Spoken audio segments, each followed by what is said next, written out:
Welcome to the installation video of LQX-C series PV combiner boxes.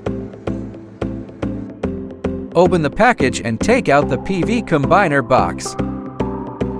First, remove the panel. First, check if the product is intact, then perform an on-off test to ensure the equipment functions properly. Connect two positive cables to the holes on the left and insert them into the corresponding ports.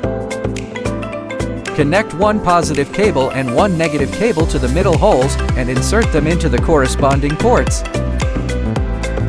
Connect two negative cables to the holes on the right and insert them into the corresponding ports. Connect the grounding cable to the black holes on the right.